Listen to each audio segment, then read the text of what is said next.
अब यहाँ पर अगर हम देखें तो हमारे पास क्वेश्चन है OIO3, ठीक है। अगर हम देखें आई और ओ दोनों पर्टिकुलर के केस हैं, लाइक पूरा का पूरा फिगर जो है वो पर्टिकुलर में ड्रा होगा।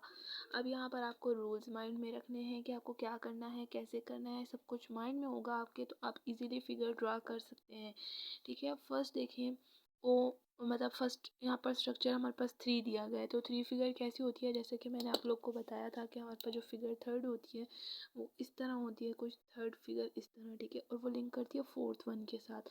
तो मतलब उसकी पी और एस जो है वो इस साइड ड्रा होते हैं, तो देखिए इसी तरह की फिगर हमारे पास ड्रा हुई है पी, एस और एम, ठीक है। अब हम तीनों मूड्स इसमें लगा देंगे, मूड्स इस तरह से आ जाएंगे, ठीक है, मूड्स आ गया। अब आपको वो रूल्स रिमाइंड करने हैं जो मैंने आपको पिछली वीडियो जो कि कैटेगोरिकल साइलॉजिज्म में थी, आपको मैंने उसमें बताया था कि किस तरह मूड्स लगते हैं।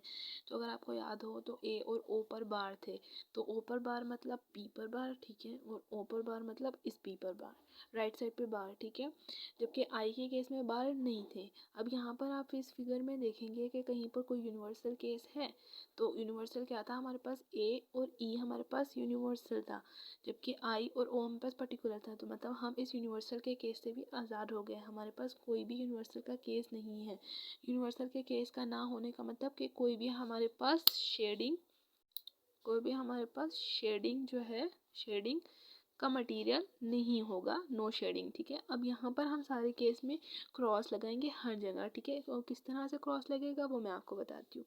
अब आप देखें इस फिगर को हम ड्रा करेंगे, लाइक हम एस, पी और एम उसी तरह से ड्रा कर लेंगे। बार किस तरह से लगेंगे कि जो फिगर है उसको छोड़, जो वर्ड है उसको छोड़ के बाकी 2 वर्ड्स पर लगेंगे, एम पे और पी पर। इसी तरह इसमें एम है तो एम को छोड़ के एस पे और पी पर, एस और एम है तो यहाँ पर एस और एम को छोड़कर पी पर, ठीक है, यहाँ पर पी है हमारे पास तो एस और एम पर, दोनों पर। इसी तरह इन दोनों के दरमियान है हमारे पास पी है और एम है, तो पी और एम को छोड़कर एस पर, एस और पी है, एस और पी को छोड़कर एम पर। इस तरह हमने पूरी फिगर ड्रा कर ली। अब हम यहाँ पर यूनिवर्सल का कोई केस ही नहीं है तो हम पर्टिकुलर के केस को ही उठाएंगे, लाइक एम पी बार को फाइंड करेंगे, तो फाइंड करें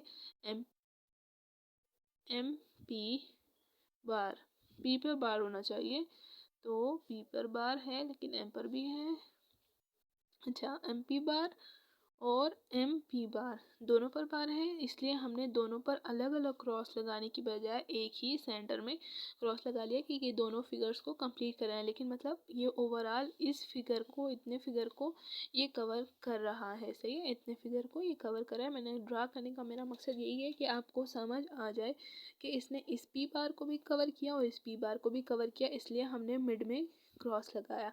इसी तरह अब अगर हम देखें तो एम एस है, एम एस हमें फाइंड करना है, तो एम एस एक ये है और एम एस एक ये है, मतलब दोनों ही आपस में हुए हैं। जब एक पर हमने क्रॉस नहीं लगाया, मतलब यहाँ सेंटर में लगाया, मतलब ये वाला पोर्शन भी कवर है और ये वाला पोर्शन भी कवर है, ठीक है। मेरा इस लाइन को लगाने का यही मकसद है कि आप लोग को सही से समझ जाए कि ये भी कवर्ड है और ये भी कवर्ड है, ठीक है। तो कौन सा पोर्शन रह गया, ये वाला पोर्शन रह गया ना, ये वाला पोर्शन भी कवर है, ये भी कवर है, तो ये वाला पोर्शन रह गया, तो यहाँ पर लगेगा क्रॉस, कि मतलब देखें ये भी कवर्ड है और ये भी कवर्ड है। तो अब हम रिजल्ट की तरफ आते हैं। रिजल्ट में हमारे पास एस पी बार है, तो एस पी बार और एस पी बार, ये रिजल्ट हमारे पास किस तरह से वैलिड आया है कि हमारे पास एक जो है वो एम्प्टी है और एक में जो है ना वो क्रॉस है, लगा हुआ है ना, ये कवर्ड है ना एस से, तो इसलिए यहाँ पर कह रहे हैं कि ये रिजल्ट जो है हमारे पास वैलिड है।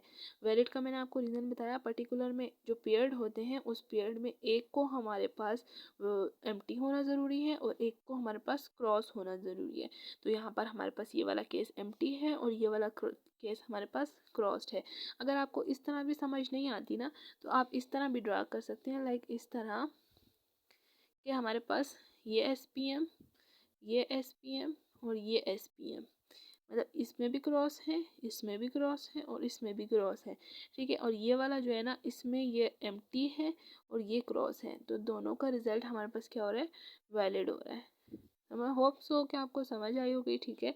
मैंने अपनी तरफ से सारी कोशिश की है। यूनिवर्सल के केस, रूल्स को, पर्टिकुलर के केस, तीनों को याद रखें। पीछे जो कैटेगोरिकल साइलॉजिज्म की वीडियो है उसमें मैंने आपको सारे वीडियोस में रूल्स बताए हैं कि यूनिवर्सल में हमें किस तरह से किस पर बार लगाने हैं, और ए और ओ पर बार लगाना है, जबकि जबकि आई और ओ जो है वो पर्टिकुलर के केस में है, आई और ओ ई ए और ई जो है वो यूनिवर्सल के केस भी हैं।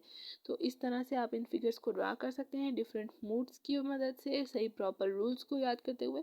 तो इस तरह आप कैटेगोरिकल साइलॉजिज्म के इस फार्मूलाज के थ्रू क्वेश्चन सॉल्व कर सकते हैं।